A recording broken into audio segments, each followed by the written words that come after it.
Please subscribe to this amazing video. Her voice trembled softly, almost like she already knew the story she was about to tell would crack open something deep. And then it began.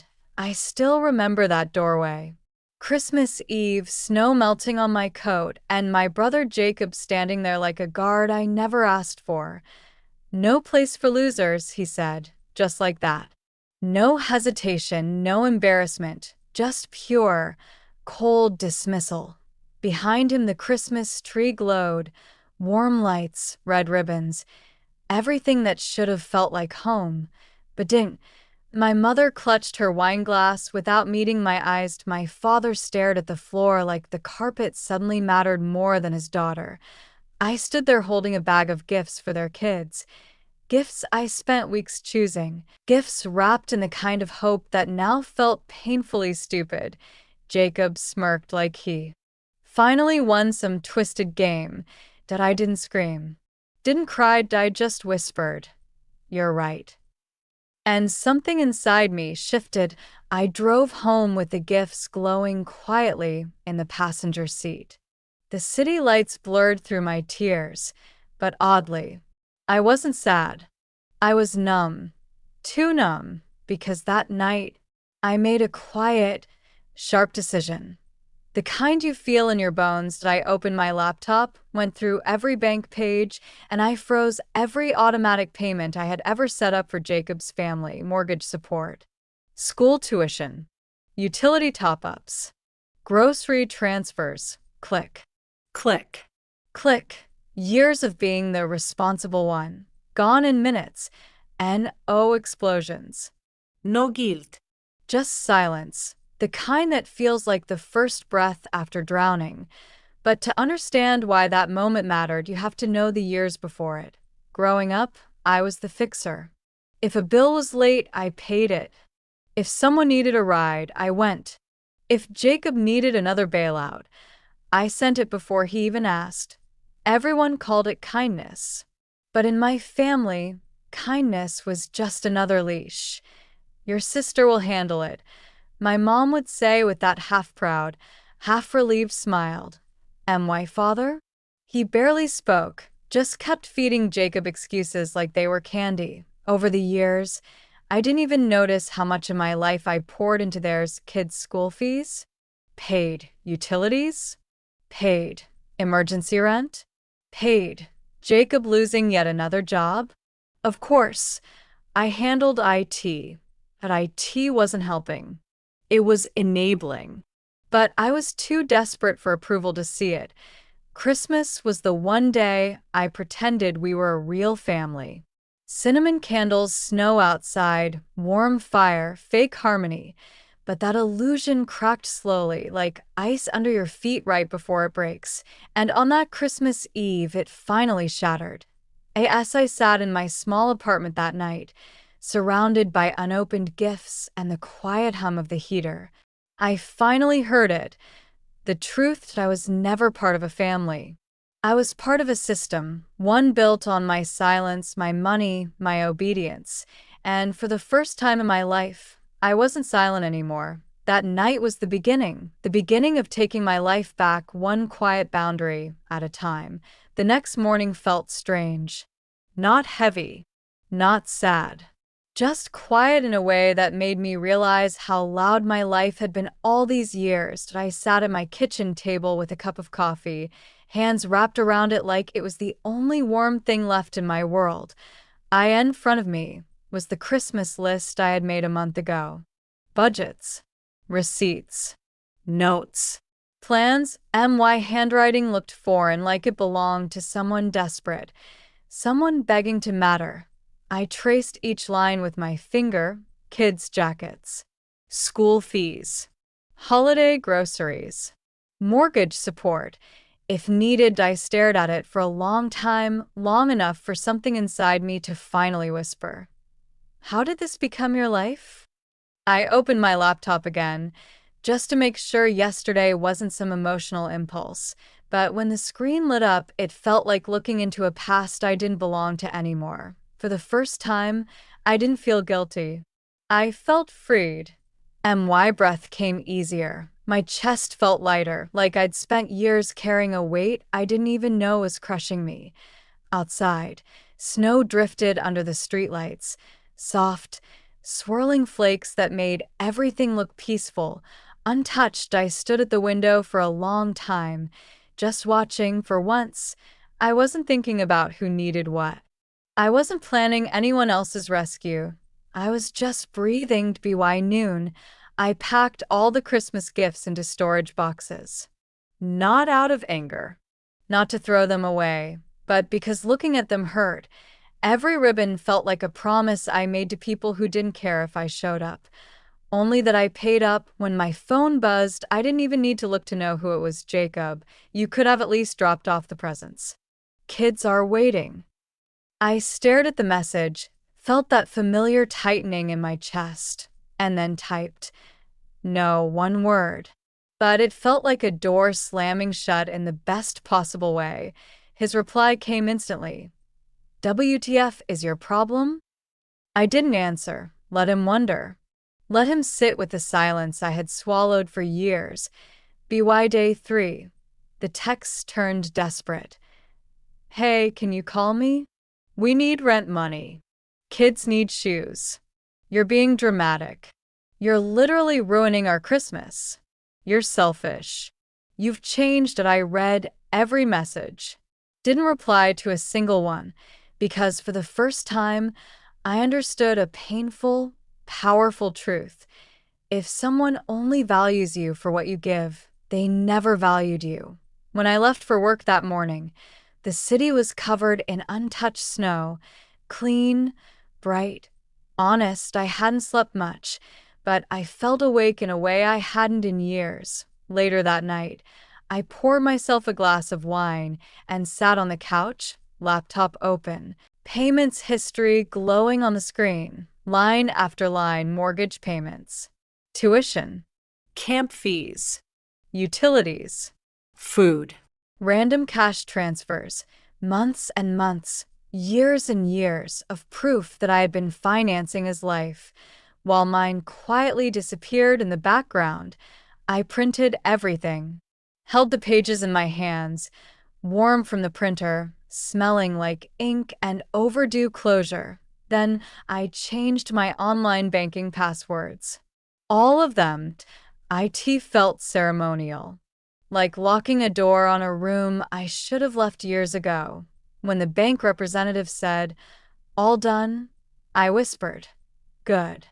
Not for them, for me. Jacob didn't like that. Not one bit.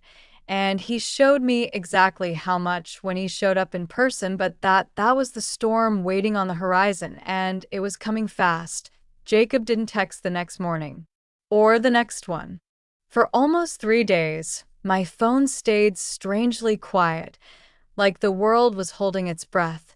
But anyone who knows Jacob knows silence isn't peace. It's pressure. It's the moment before something snaps. And on the 3rd day it snapped. I was at work, typing an email, when the office doors flew open so hard they hit the wall that I didn't even need to look up. I felt him before I saw him. Jacob. Red-faced. Breath fogging in the hallway. Snow melting off his coat in angry drops. My coworkers froze. Conversations cut mid-sentence. The room went so still, I could hear the hum of the vending machine. He stomped toward my desk. We need to talk, he hissed through clenched teeth. My stomach dropped, but my voice stayed steady, calmer than I expected. Not here, I whispered. Let's go outside. I could feel everyone's eyes following us as I led him out. Every step felt like walking toward a storm I finally stopped running from. The second the door closed behind us, he spun around. You think you can just cut us off? His voice trembled, not with sadness, but with rage. The kids, he snapped. They're suffering. They're confused. They're your kids, Jacob, I said quietly. He barked out this sharp, ugly laugh. Oh, so now you care about responsibility. Something inside me finally cracked. Not loudly, not dramatically, just a small, clean tear in a place that had been breaking for years. I do care about responsibility, I said. That's why I'm taking mine back. His jaw locked. A vein pulsed in his neck. He took a step closer, too close, breath coming fast. You can't do this, he growled. I already did.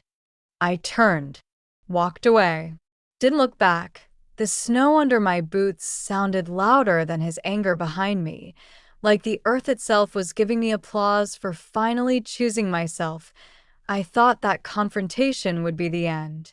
But with Jacob, nothing ends clean. 3 days later, the phone rang. Blocked number, but I should have ignored it. But something, maybe closure, maybe foolishness, made me pick up. His voice was tight, controlled, like someone trying not to scream. We need to talk, he said. What about? I asked flatly. You know what about? You've made everything impossible for us. Kelly is falling apart. The kids are confused. You used to care. I still do, I said gently. Then why are you doing this? Because caring doesn't mean dying for people who won't even thank you. Silence got long, cold. Heavy, then he whispered, bitter and sharp. You're not the person I thought you were. I actually laughed, a tiny, humorless sound. No, I said softly. I'm not your wallet anymore. He swore under his breath. Hung up, the line went dead, and for the first time in years, I didn't feel panic.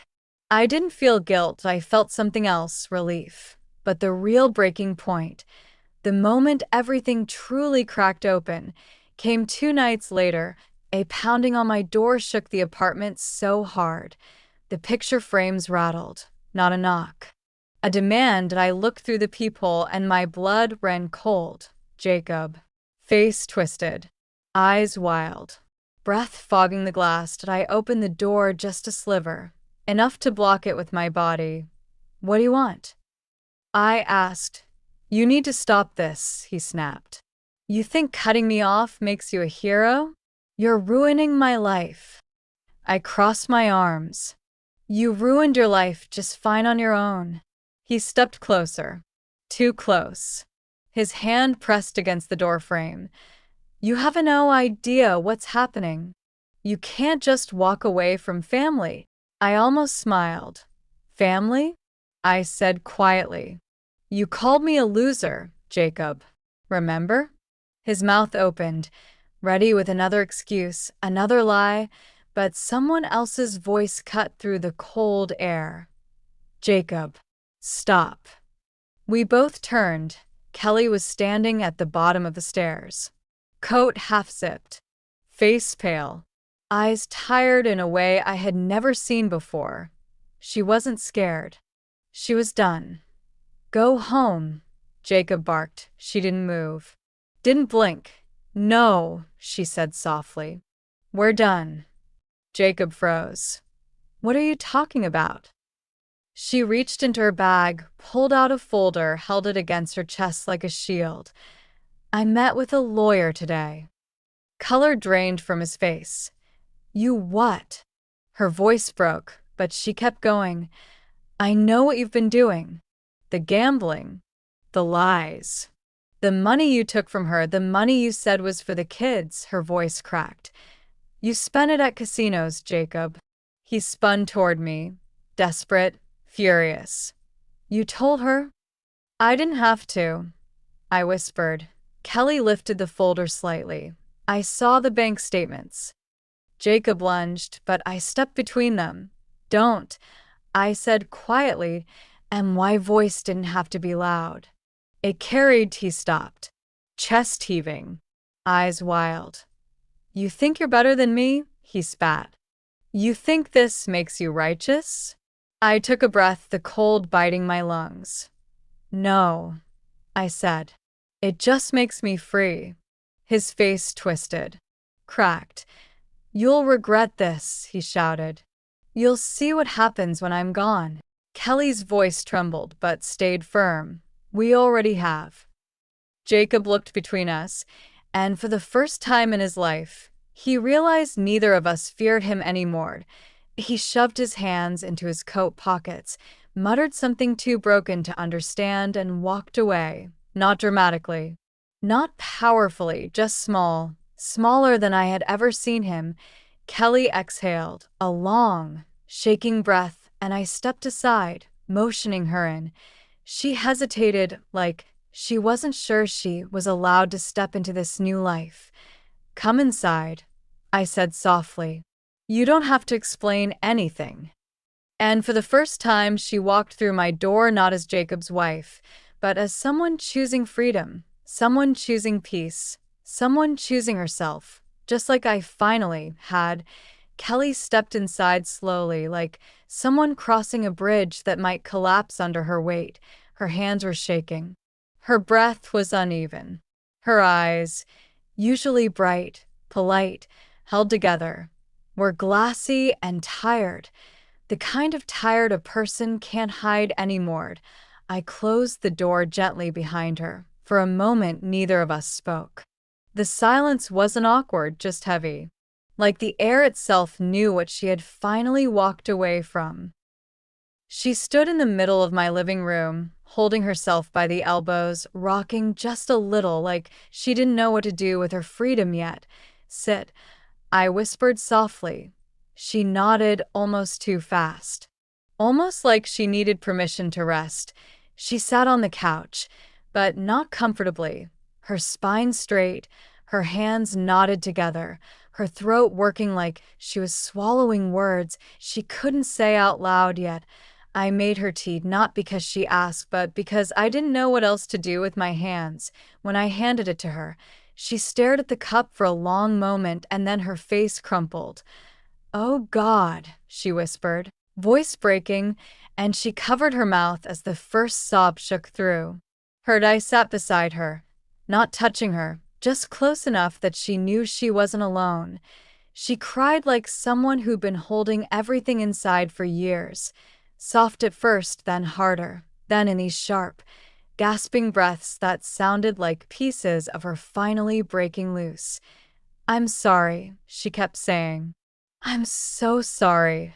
I'm so sorry." "You don't have to apologize," I whispered. "Not to me." But she kept shaking her head, tears blurring her vision. I knew. She finally choked out. "Not everything, but enough. Enough to know he was using you. Enough to know he lied about the money. Enough to know you were suffering because he couldn't control himself." I felt something twist in my chest. "Why didn't you say anything?" I asked quietly. Her shoulders collapsed. "Because," she whispered, voice trembling, "if I admitted the truth, then I had to admit that my whole marriage was a lie." She pressed the heel of her palm against her forehead, breathing shaky. And I wasn't ready to lose him then. I swallowed hard, not because I judged her, but because I knew what it felt like to stay somewhere too long, just because the alternative was too terrifying to imagine. That we sat in silence for a while. The kind that isn't empty, the kind that slowly repairs something. After a long moment, Kelly looked up at me, eyes swollen, voice raw. "What am I supposed to do now?" It wasn't a question about paperwork, or custody, or lawyers. It was a question from a woman who had finally stepped out of her cage and didn't know how to walk without someone pulling the strings. "You start small," I said softly. "You breathe. You sleep. You let yourself be safe for one night." She closed her eyes and one last tear slid down her cheek. "I don't even know who I am without him." "You're about to find out," I said. Hours passed. The tea grew cold. The world outside went quiet. At one point, Kelly drifted to sleep on the couch, curled up like a child who hadn't been allowed to rest in years. I covered her with a blanket and dimmed the lights. The apartment felt different. Not lonely, not heavy, just peaceful. Snow fell slowly outside. Soft, Gentle flakes tapping against the window. Like the world whispering that it was okay to let go. I stood there for a long time, watching the street lamps glow through the falling white. And then, quietly, as if time itself was exhaling, there was a knock on the door. Soft. Not urgent, not threatening. Did I opened it. My neighbors, an elderly couple, stood there with a bag of groceries. We saw her earlier, the woman said softly. She looked frightened. Thought you two might need something warm. Kindness. Unexpected. Unasked for. Pure. Did I thank them, closed the door, and stared at the bag. Chicken soup. Bread. 2 small chocolates. Kelly woke up a few minutes later, eyes puffy, shoulders tight, but breathing steadier. You okay? I asked. She nodded weakly. Better than I've been in a long time. I handed her the chocolates. A tiny smile tugged at her lips. Barely there. But it was real. Later, after she drifted back to sleep, I sat at the dining table, hands wrapped around a warm mug, thinking about everything. Jacob's rage, Kelly's courage, my own breaking point, and something inside me shifted. Not dramatically, not with fireworks, just a quiet, steady click, like a lock finally opening. It hit me in that moment. This wasn't the end of a story. This was the beginning of a life we were finally choosing for ourselves, for the first time ever. I didn't feel like a loser. I didn't feel used. I didn't feel invisible. I felt free. Not because Jacob was gone, but because we were gone from under his shadow. And as the night settled around us, as the snow kept falling, as Kelly slept peacefully across the room, I whispered into the quiet. We made it out. And for the first time, and in the morning when the first light touched the snow outside, I realized something simple, something steady. We weren't broken anymore, not healed, not yet, but standing, breathing.